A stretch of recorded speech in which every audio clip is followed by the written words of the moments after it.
The SLPN aims to serve as a platform for collaboration and professional and institutional capacity building with a view to enhancing the sports law framework in India and benefiting the Indian sports ecosystem.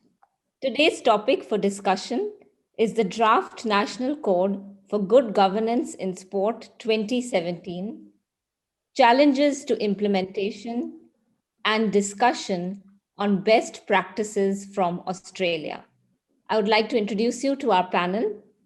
Our panel for this session is Ms. Neeru Bhatia, Deputy Chief of Bureau, The Week magazine, Mr. G. Rajaraman, Senior Sports Journalist, Mr. Shaun Starr, Director, Center for Sports Law, Business and Governance at OP Jindal Global University, and the moderator for the session is Mr. Vidushpat Singhania, Managing Partner, Krida Legal. If you have any questions to the panel during the session, please type them in the chat box on Zoom, and the panelists will keep an eye on them. And at the end of the session, they will try to answer some of your questions.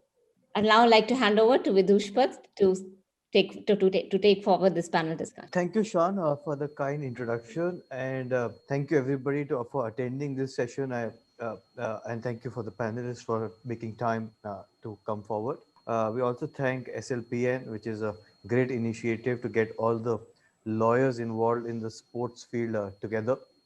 Uh, till now, we have always been a scattered field, and we've been trying to get experiences uh, at various forums. So it's good to get everything together and share them at a single forum. So thank you for arranging that. As said, today's discussion is on the draft sports code of 2017, the governance structure in the sports code of 2017, and international best practices. Having said that, let me give you a brief background since all of us, at least the panelists, have been involved in the sports code, me much later, but Raja sir and Neeru maybe from earlier. Right from 1975, there's whole been an issue of discussing and imposing good governance norm in sports in India. So it's not a new discussion, it has been on from 1975. The issues pertaining to age and tenure were even discussed then, and to that extent even formulated or guidelines were actually issued even at that point of time. The issues that became is that the code was never imposed or not implemented at that point of time. While the guidelines were in place, they were never implemented.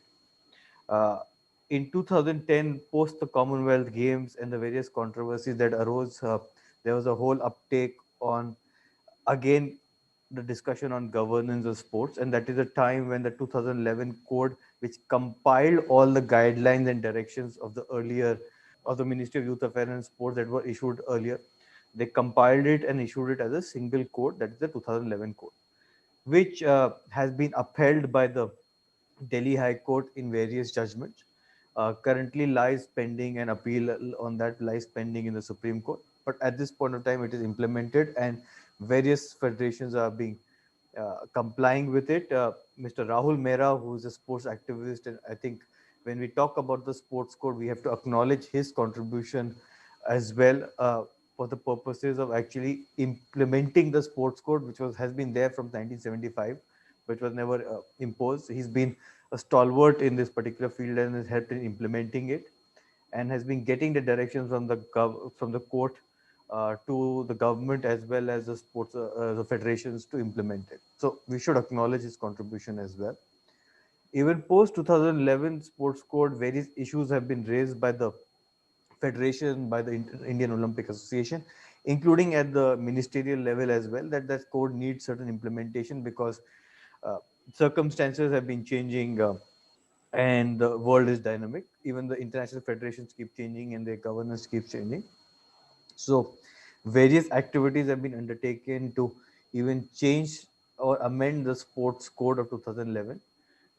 In 2015, a committee was constituted under Justice Mahajan, which actually looked at also changing or amending the sports code. I think Neeru was a part of that committee as well. So, they looked at it, they tried to compile all the circulars that were there and tried to make a draft sports code, which was, I think, put forward to the ministry in 2016. Again, did not see the light of the day, never was implemented. Then in 2016 as well, another committee was constituted under the direction of the Delhi High Court, because there was a whole discussion on whether the sports code of 2011 needs to be amended. So another committee was constituted, which again looked at the draft sports code, which looked at Justice Mahajan's draft as well. And they formulated or drafted the 2017 draft sports code, which was also submitted to the Delhi High Court, and that's where it is at as well.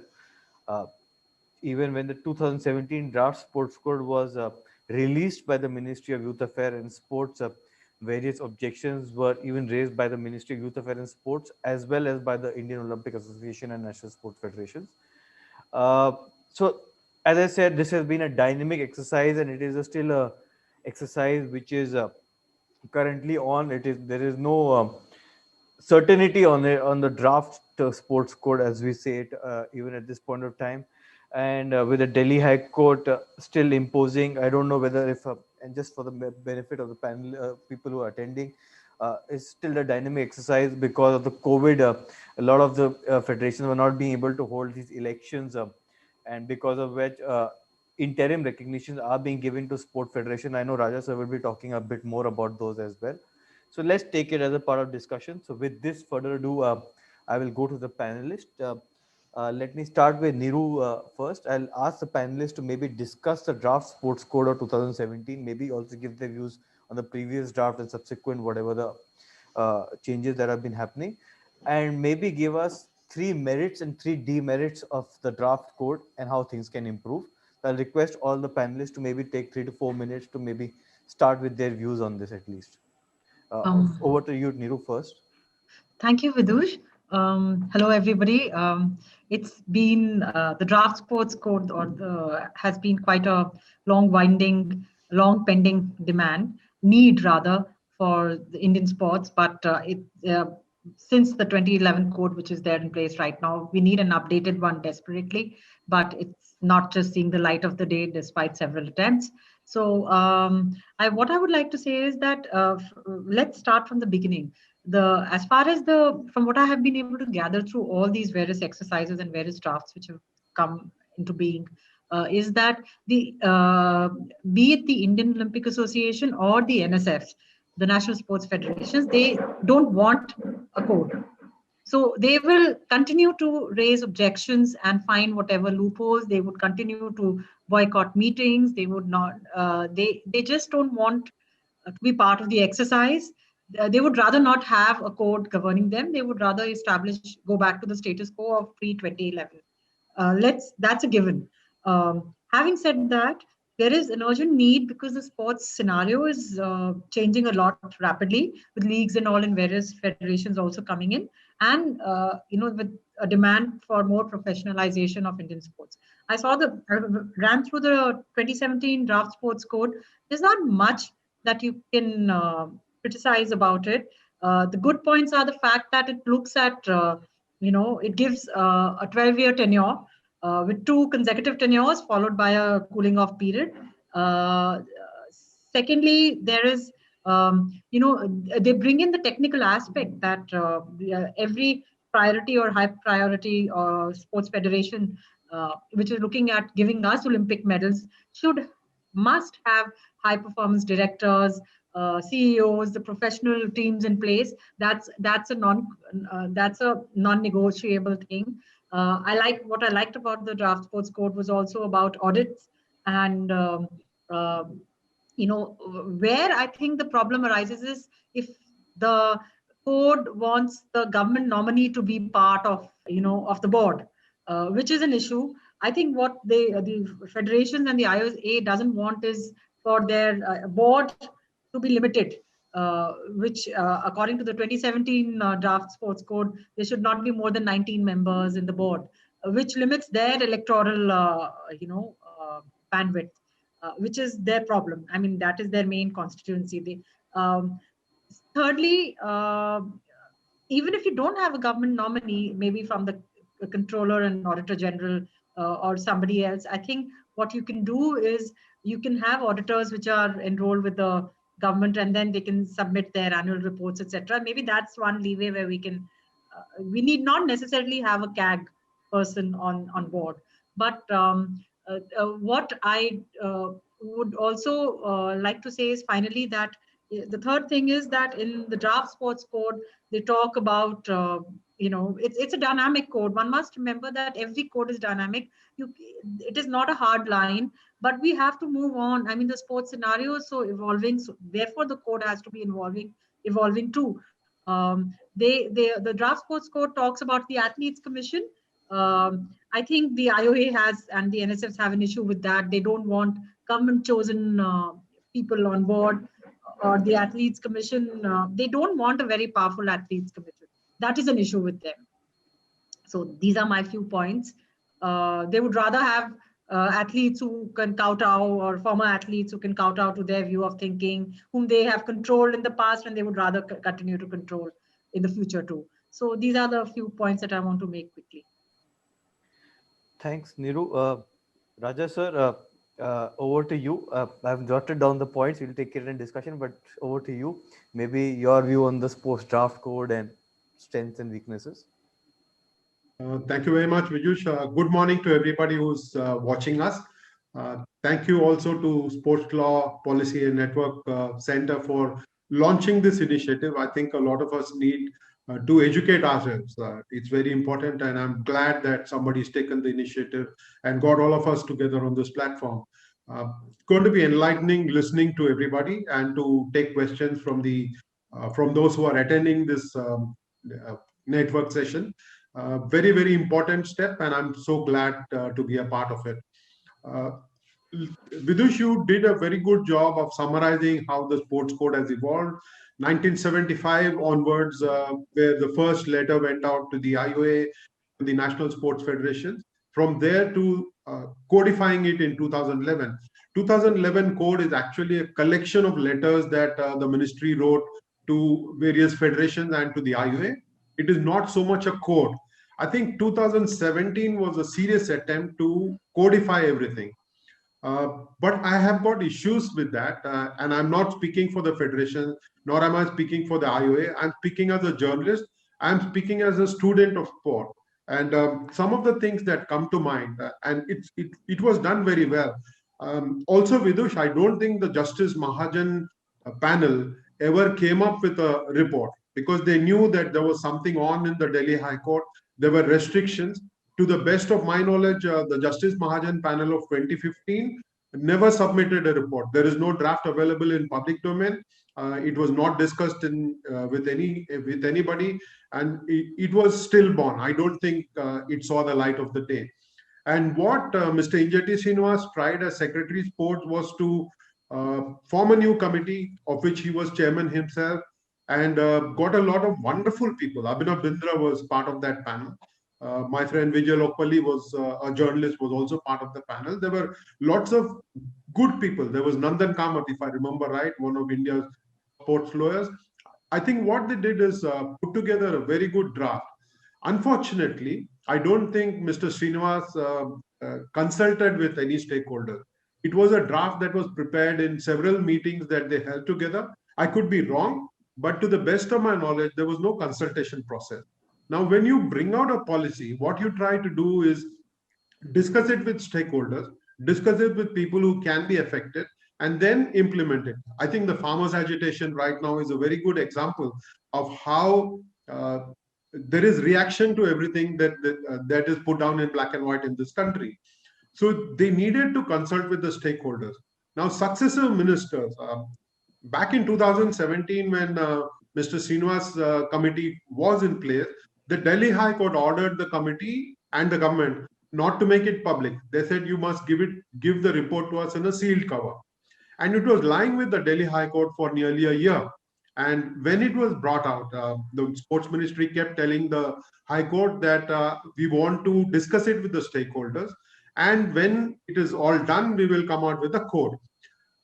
There was an attempt. I think there was one meeting in November 2019 with IOA and with the National Sports Federation, where there was an outright rejection of the draft code, which is unfortunate.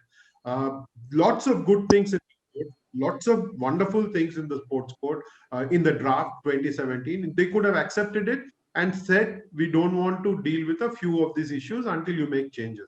Now they rejected it wholesale. So the minister said, we will have a review panel. So they got a former justice of a high court to chair the panel, but the Delhi High Court put a stay on that panel as well. So there has been no review.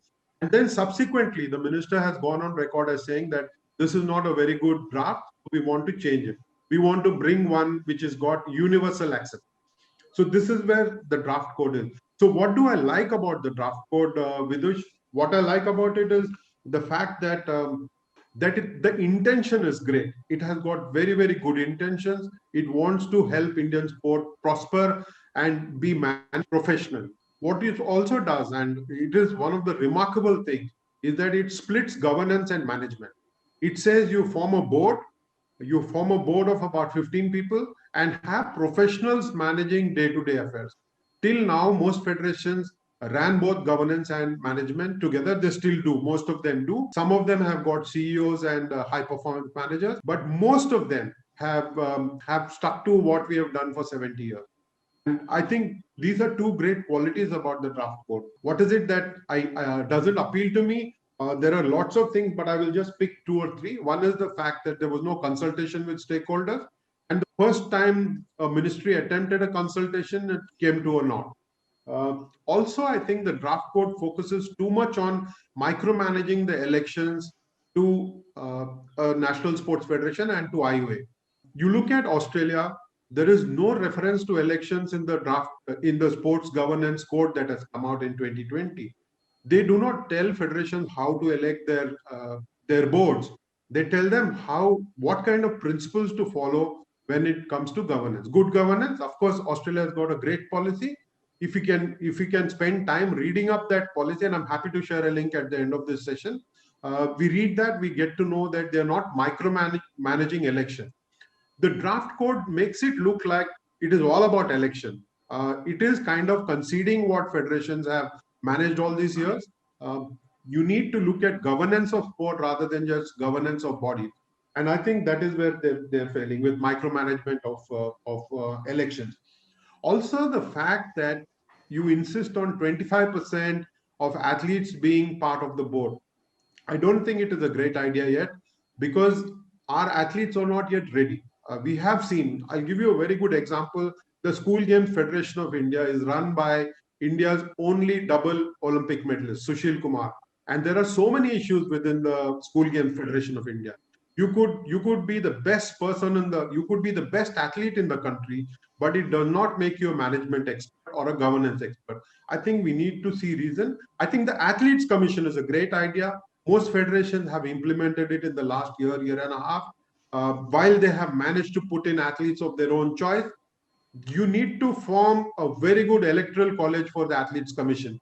I think the government has made a fundamental mistake in saying that we will decide who the Athletes Commission will be.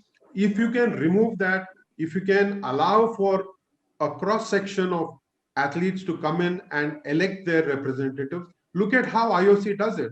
IOC has got its own electoral college.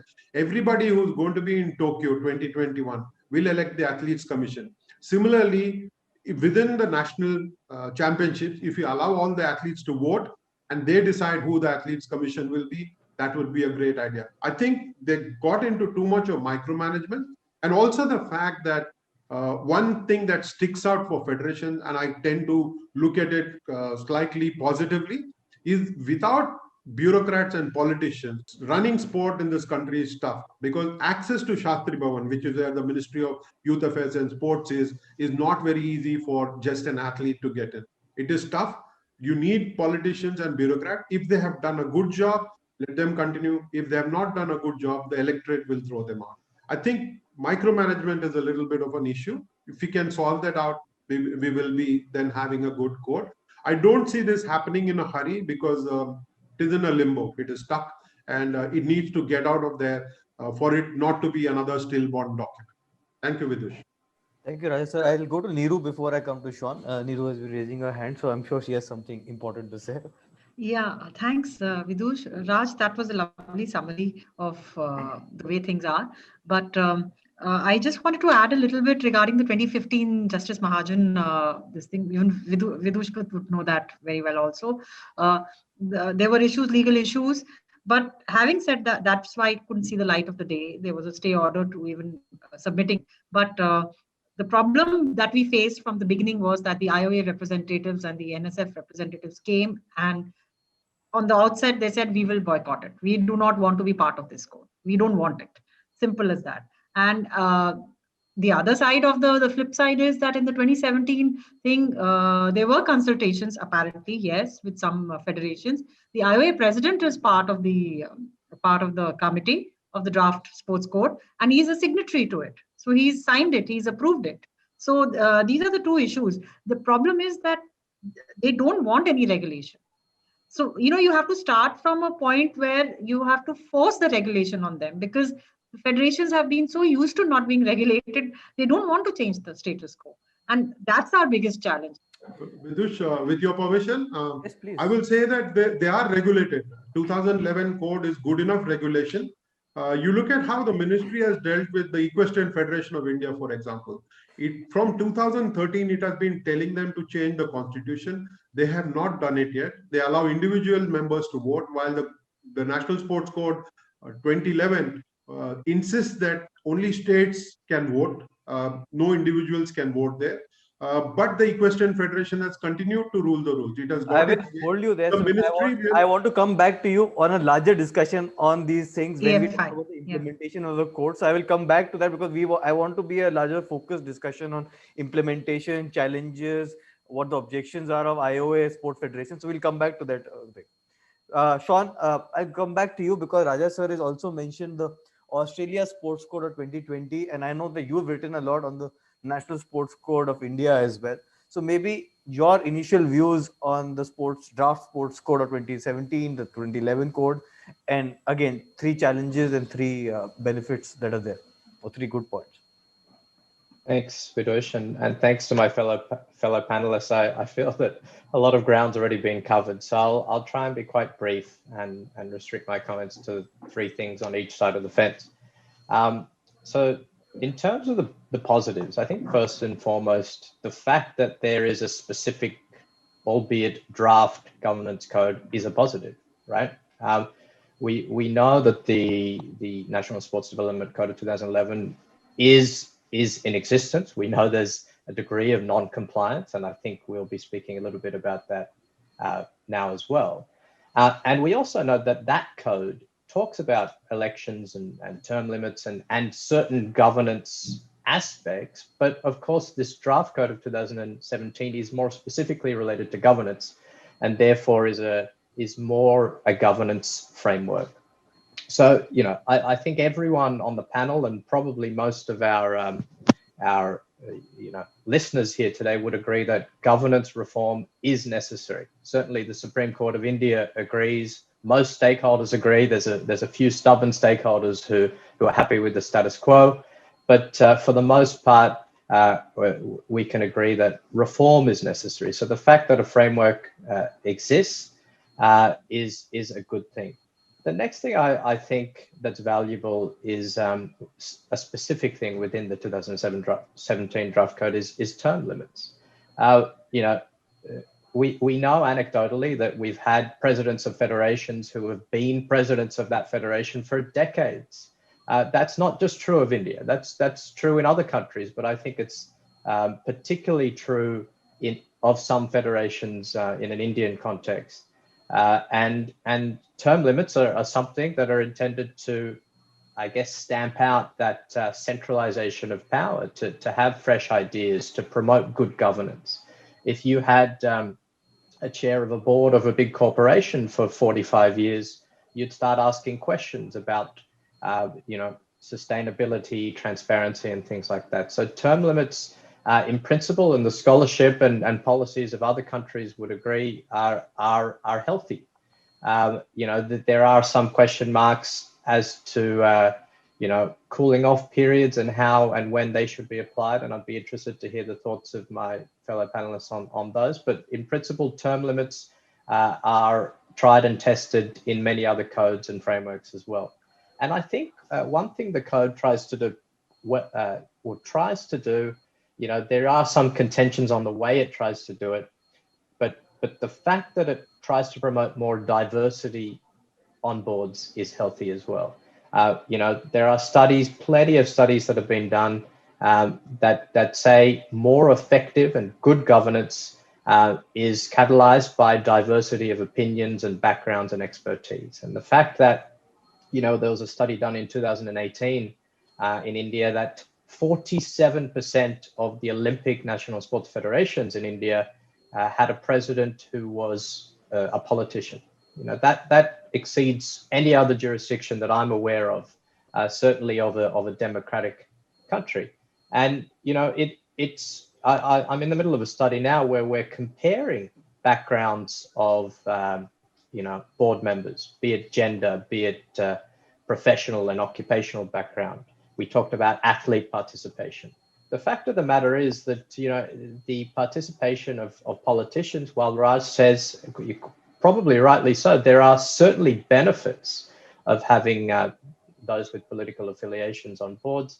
There are also detriments that we have to acknowledge and question why so many boards have such a large number relatively to other jurisdictions of politicians or government bureaucrats, and a less number of, let's say, people with business professional backgrounds and or athletes themselves. So, I feel further empirical analysis needs to be done. So it's not just us relying on anecdotal evidence, but, I can talk a little bit later about some of the preliminary numbers from our study. And it's certainly true that India's numbers differ from the rest. So I think those are three things that are done well. In terms of the negatives, most have been identified already. I think the big one is the fact that the word draft still appears before the code, right? The fact that there's a lack of consensus means that that in itself is a negative, because it will, like some bills that we've seen in the sports space in India, it has the potential to remain a draft for years or eternity unless a consensus is reached. So I think Raj's point on engaging stakeholders not only brings people along and has buy-in, but it improves legitimacy in the process and in the framework itself. So I feel that, getting that buy-in and getting it to a stage that we can remove the word draft and actually have some sort of code or agreed governance framework is important. I'll talk about a few of the other potential areas when we talk about Australia, maybe, and contrast them. Not so much framing them as negatives, but as what are other jurisdictions doing differently that we could perhaps learn from. And I caveat that by saying, we can't just say US is doing this, Australia is doing this, therefore we in India should also do this. That's not accurate. Sports governance is contextual, and we need to find a model that works for India, but we can still learn from what other jurisdictions are doing as well. So that's all from me for now. Thank you, Shaun. And I think I'll take the crux of what you said in the end, right? Why is it still a draft code?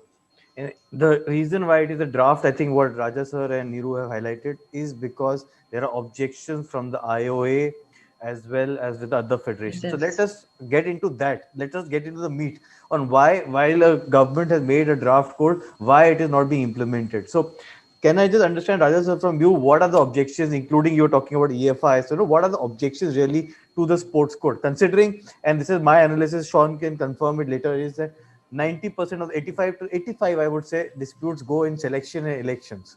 These are the majorly two issues that generally end up going to court. So what are the real objections of these federations and the IOA? Vidush, first and foremost, it is not been drawn by the government. It was done by a committee that was appointed by the government. It has not been accepted by the government. So it becomes policy. It moves from draft to policy when it is accepted by the government. At this point of time, the ministry has not accepted it. So it remains a draft. To my mind, it will remain like that for some time until all the consultation process is complete. Or one of the courts that this code draft becomes the National Sports Code. It replaces the code for 2011 and becomes the draft, become the policy for 2017 is enforced. But I don't see that happening in a hurry, Vidush. Primary objections will be to the politicians and bureaucrats being banned from election, from standing in election. Also, I think primary objection will be to how the government nominee on the board of on the governing council uh, sometimes wields more powers than anybody else, more than even the president of the federation, because the government nominee has been given lots of powers in the draft code, and that may not go down well with the sports federation. I don't think they have accepted it at all. Also, the fact that athlete representation, while they are not opposed to athlete representation, they do want athletes within the governing structure, but to say 25% of it, we got to see that in the archery election, Vidush. There was one election that was conducted by Dr. S.Y. Qureshi, was administrator for the Archery Association of India. Fortunately or unfortunately, it was set aside by the Supreme Court. They had lots of archers voting in that election, and it was the government which decided which archer should be voting in the election. I don't think the government can get into micromanaging the electoral college of an organization. First and foremost, they need to have a sports act under which all these federations should be registered. Right now, somebody is registered as a society in Madras, somebody is in Kerala, somebody is in Bhopal. So you need to get everybody under one act, and if you don't do that, you're going to be struggling. There are some associations which are companies under the Companies Act, Section 25. There are associations which are registered as trusts. So all three formats are being allowed at this point of time. You need to have a central act, and the Delhi High Court has already upheld the position of the government that it can have a code. So there is no reason why it cannot formulate a bill and get it passed in the parliament. But you need political will. There is no political will to get a central act under which all the federations can be in. You stop micromanaging them, give them the large set of rules in which to play. You say you will make exceptions, like you have done for the Equestrian Federation of India, like you have done for the Yachting Association of India, where a lot of naval officers are involved, like you did so many years for the Indian Golf Union, where army officers are involved. I think you need to have a set of rules that can be enforced across all disciplines. Do not make exceptions. Ensure that you follow the code yourself. As ministry, you follow the code yourself. That is when people will take you seriously. Right now, I think the National Sports Federation, while they are dependent on the government for funding for their national camps and for international exposure, they know that they can browbeat the government, sometimes not follow the code, and then get away with it. I think they need to ensure good implementation. It's great to have policy, but you need to have consistent across the board implementation. If you don't do that, then it is going to be a trouble. Also, they want some kind of checks and balances. The federation want checks and balances on what are called the National Sports Promotion Organization. These are also recognized by the ministry. They want some kind of control on the NGOs which are in the world of sport. They get a lot of funding from government as well. And when you get funding, you must have similar regulations for them. At this point of time, it doesn't have that. And the sports code must have regulation on mushrooming of leagues across the country. Cricket leagues have been a bane. There has been corruption issues in some of the smaller leagues across the country. So you need to have a regulatory body for all kinds of professional leagues in this country. And until all this happens, I don't see a fully structured code coming into place and being followed by everybody. Thank you, Raja sir. Before I come to Neeru, I'll go to Shaun. But two observations from what you said, sir. One, obviously, and this is a lot of messages on the chat box as well on this, is whether the government can have a mandate on sports at the central level, because it's a state subject.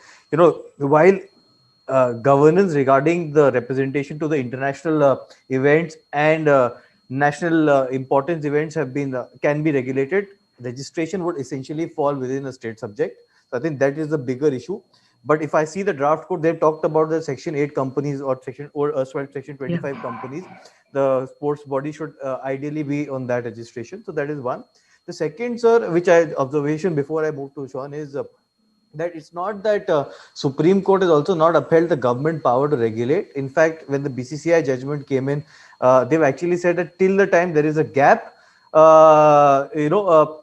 are the governance policies, but the government has a tacit power to regulate sports. So they've actually made that observation. The Supreme Court, the Chief Justice at that point of time, has made that observation. So that's a very key important thing. Shaun, coming to you, you've heard these objections, you've heard about the draft sports code. This debate of autonomy versus a governance reform being imposed by the government is not India specific, it is universal. And I'm sure this is a debate which has also happened in Australia. So, how has the Australian government walked this tightrope, and how they have interpreted what this autonomy is and where they can step in and where they can't step in? Thanks, Vidusha. It's interesting how you use the word tightrope, but it's certainly, the literature would also talk about it as perhaps a bit of a balancing act sometimes. And in fact, the draft sports code itself, the 2017 draft code, actually in its preamble in the first paragraph talks about preserving autonomy as prescribed under the Olympic Charter and promoting other things that the Olympic Charter requires, like fairness and good governance. So it's not just about autonomy, it's about preserving that degree of autonomy and to paraphrase Raj, perhaps not micromanaging to the full extent, but also preserving those other tenets in the Olympic Charter, like fairness, equality, good governance, etc. So I will also note that frameworks differ. There are, at the literature, a quick look at the literature will show you that there's more than 50 good governance frameworks around now, whether they're mandatory codes, whether they're broad governance frameworks. There are different models and there's no right model. They all try and strike this balance in different ways. Australia is quite an interesting example because, as Raj alluded to, it's had some sweeping reforms earlier this year. So what a year to reform sports governance. There's been, middle of this year, July 2020, a new sports governance framework basically came into being. Before that, in Australia, there were in 2012, and these were revised over a period of stages over a decade, sports governance principles that were applicable to sporting federations. And there were also mandatory governing principles, sports governance principles, that were applicable to certain funded federations by the Australian government or by what is now Sports Australia. And, these were in fact mandatory. So to that extent, there were similarities between, the proposed mandatory code. They were mandatory for, I think by the end, 23 national federations. But now there has been a lot of debate how these became basically just like a checkbox, and federations were literally just ticking the boxes, doing the bare minimum for compliance and trying to work around the system, if you will. So the current framework is actually, it doesn't use the word code at all. It talks about the principles and a framework. It's got nothing to do with a mandatory code. So we've got actually within this framework, it's really interesting. And Raj said, it's worth looking at the Sports Australia website under the governance section, because there's 3 sections. One is governance principles. It sets out 9 broad principles or norms that have to be complied with. The other is governance standards, which is almost like an evaluating tool where you can check whether you are, I want to avoid using the word compliance, but to what extent you are being guided by those standards and how you can improve. And finally, something that I think is lacking in many jurisdictions and arguably in India as well, there's a governance resources and tools section. So, there might be a template board calendar, a template constitution, all these sort of templates and tools that governing bodies and federations can use. So it's not just saying you need to comply or else. It's saying, let's look at this thing holistically. What are the norms and values that we aspire to be as federations, as stakeholders in sport? And how do we achieve them?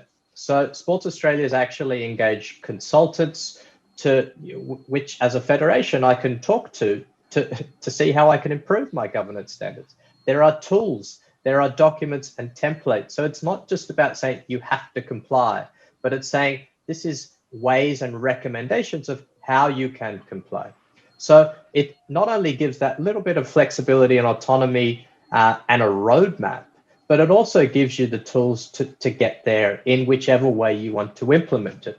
So it's a very different approach, and in many respects, it's yet to be tested because it's brand new, and we don't know to what extent federations are reacting. There's still training sessions and webinars that have been going on over the last few months about how to use these standards and toolkits.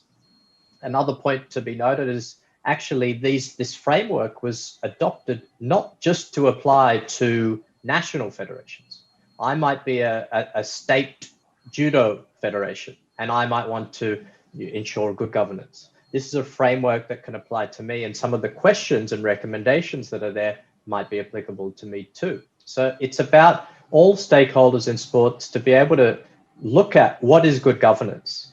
And I think to that extent, Sports Australia has done a really interesting job in making the information accessible, readable, informative, and frankly, free from legalese and concepts that you need a lawyer to interpret. The problem with just relying on a sports code, for example, is that, and I see you smiling, Vidush, you need sometimes you need a lawyer to read and reread a provision. One thing, this is a sports law network, right? If you cut that out, where will the lawyers on their living? No, but I agree with you to some extent. There's an important role for lawyers to play, but think about who sits on governing bodies. We've talked about, yes, there's politicians, but there's academics, there's engineers, there's doctors, there's athletes. And what Sports Australia does really well is they set out a broad principle. They provide context. Why is this principle important? What types of questions should you ask yourself? What types of questions should you be asking at board meetings? What are some examples and case studies where issues might arise? And what are the recommendations that Sport Australia thinks you should adopt? You don't have to adopt it in this way, but these are recommendations. So it might well be that there's a recommendations on how to, search for a new board member, for example, and keep things in mind like diversity and experience, for example. So, and the other thing is, it's not, have you got 25% athletes? Yes or no? There might be a guideline about, what we recommend, because there's certainly guidelines on gender ratios and whatnot within the standards. But there are different levels that you can assess yourself and evaluate yourself as a federation on the evaluation tool, on the governance standards. So it may well be that, you're not completely non-compliant, you're working towards it, you're not quite there. And that way, even though, of course, for the highly funded bodies, there's an expectation that you're going to be, pretty well governed, very transparent, accountable, diverse, you're ticking the boxes. But the difference is it's not a mandatory code in Australia anymore for these organizations. Sports Australia will still conduct these annual audits. They have to. They fund these institutions. The federations will be required to say, we scored this in diversity, for example, in principle 4, whatever principle, and we're working towards improving, developing. They use the word development. It's all about understanding the values and working towards improving governance. So the principle is not you're non-compliant, therefore there are sanctions. It is you haven't scored as well as our expectations, for example. Why not? What are you doing to fix that? And almost collaborative in a way.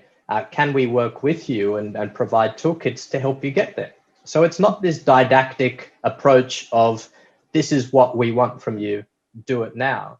It is, as Raj said, more consultative from the very beginning, in the drafting process itself, but also throughout these audits, it's the authorities trying to understand why you perhaps are not up to the mark and what you're doing to get there. So I think the approach is fundamentally different, starting from the consultation process, the language used, the overall framework and model used, In many respects, there are commonalities in the elements and the principles of the standards, but the whole approach is different. Thanks, Shaun. Neeru, over to you. We've had, I think, and taking cue from Shaun as well. He's talking about the process that we were going to discuss some objections from the Federation and the Indian Olympic Association.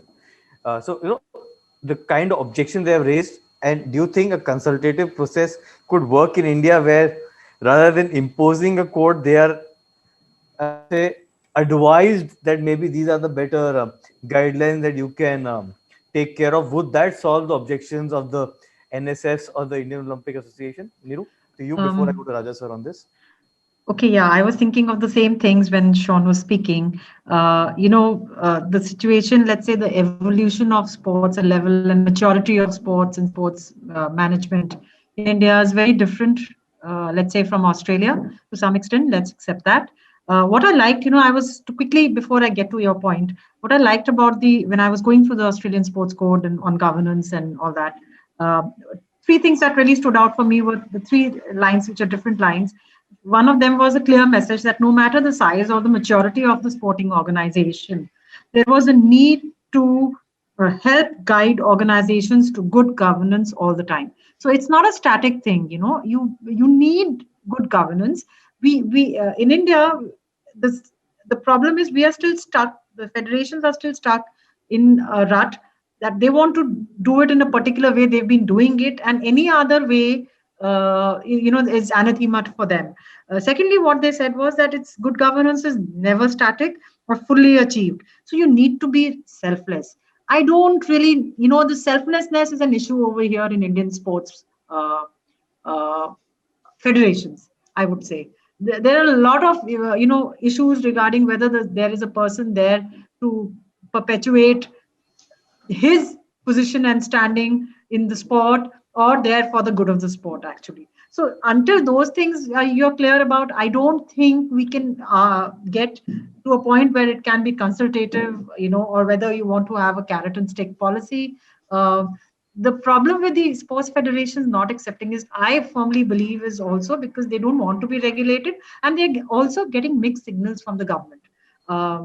There is to a certain degree, a lack of political will.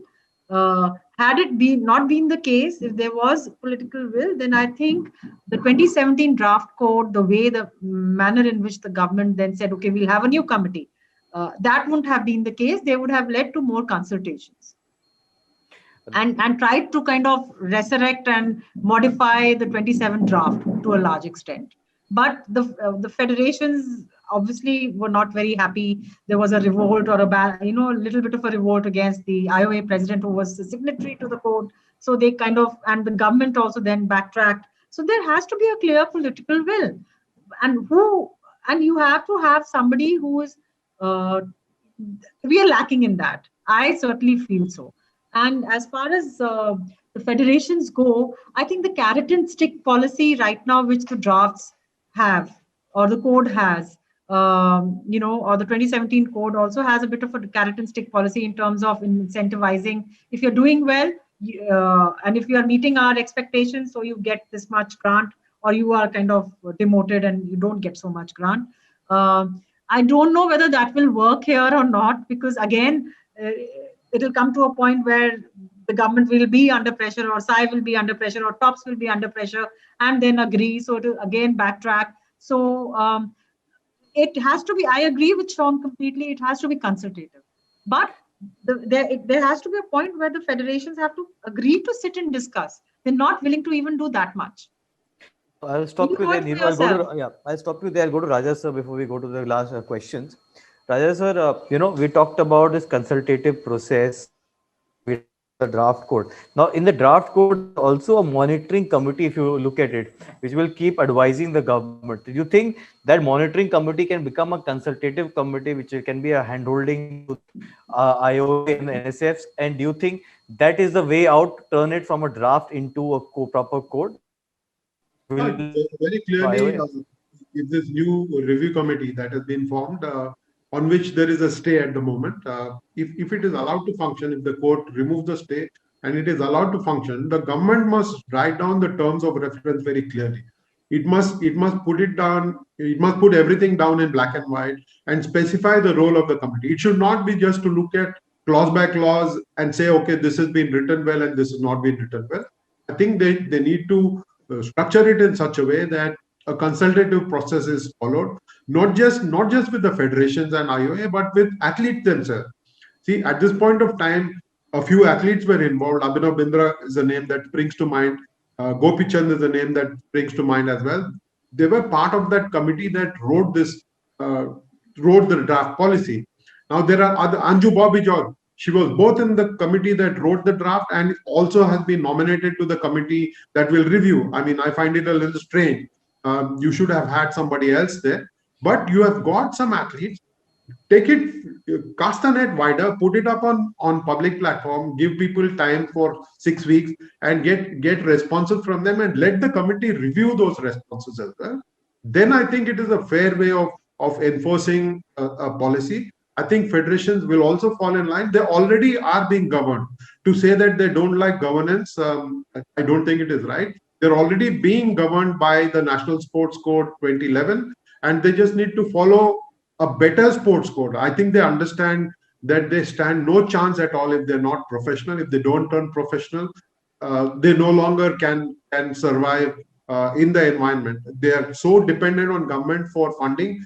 They know if the purse strings are cut, if they don't get funding, they will struggle to remain relevant. They know that. So while they are reluctant to embrace change, they must be persuaded to accepting some of the changes that are for their benefit and for everybody else's. Thank you, Neeru, to you. And I'll ask you the question as well that is there on the chat box. So you can answer that as well as going to your going. The question that is specifically to you is, Neeru, since the themselves going to be involved in passing such a bill, will there not be a conflict Yes. such a bill? So maybe you can address this question also while you're addressing the. Yeah, my point to Raj's contention actually has to do with conflict of interest also. See, and Raj would know that best. Who else, given the AFI? See, there are certain federations like AFI, the Golf Union, and the let's say Rowing Federation and the Yachting Federation, where the government arms are involved in managing these federations, in the governance of these federations. So there is a dichotomy, there is a conflict of interest. They don't want to let go of their power. Equestrian is one case. So is, in fact, even in Yachting Federation. So there is a conflict of interest there. If the government is involved in running of sports federations or government officials, how would you then ensure that that there is they follow the code, and if they are violating the code themselves in certain ways? Raj will best explain that what happens in EFI and what is happening. We all know that this is a very, very peculiar situation. That arm's length has to come in, and which is not happening at the moment in especially in certain management of certain sports federations. Thanks, Neeru. Shaun, a question to Raj sir is, Ashutosh asks, can we have a national sports council and a similar framework like Australia rather than having sport federations in India? So your answer to that? Vidush, we already, sorry, was it meant for me or for Shaun? For Shaun, I'll ask to Shaun before I come to you, sir. I mean, Raj can also tackle it. I feel that you can't really do away with federations who govern the sports, but certainly having a centralized body like Sports Australia who works with the federations and liaises with the ministry has worked well in an Australian context. So and as Raj and Neeru mentioned before, it could act as a conduit in terms of this consultation process that we've been speaking about, and making sure that stakeholders are engaged throughout the whole process. Raj, to you a question. Answer. I think you had a query and you want to answer EFI issue as well. But a query that I'll put to you is from Ramesh. He's talking about, is it easy to tackle a national sports code at the national federation level, or can we have a sports code at the state level as well? And I think I'll try to build up on that as well. So can we have a sports code which is kind of implemented on the top, but a consultative process at the state level, so there is uniformity? Do you think that is a possibility? Uh, Two questions here, but I'll answer that one question that Ashutosh had. You can't have a national sports council which is governing all, which is responsible for all sport, because international federations recognize only national sports federation. You have to be a member of the international federation, and only national federations are allowed. The ministry or a sports council cannot be a part of an international federation. So you need somebody like a national federation to be a part of international federation, so that athletes can take part in world events, in regional events. So it is necessary to have national sports federation. You cannot do away with them, much as some of us will want them not to exist at all. The other question about um, sports and state. The code cannot be enforced at the state level at this point of time, because state bodies are answerable to state government. And unless state governments embrace the code and follow it themselves and say that we follow it in toto, then all the state associations can then be forced to follow the code. At this point of time, it doesn't happen. Like I said, it needs enormous political will. Unless that happens, and sport is a very, very high profile industry at this point of time, and no state government will want to get into details of sports code. They have seen how messy it is at the top, and I don't think they will want to do it. They have their own ways of governing, controlling, running state associations. Some of the ministers are at the state level are presidents of of the state Olympic Committee, or of various associations at the state level. So going down, it's going to get worse. But first, you need to set the top in order till you get the national sports federations following a good code. You're not going to get state associations to do that. Thank you, Raj, sir. I think we're just about out of time.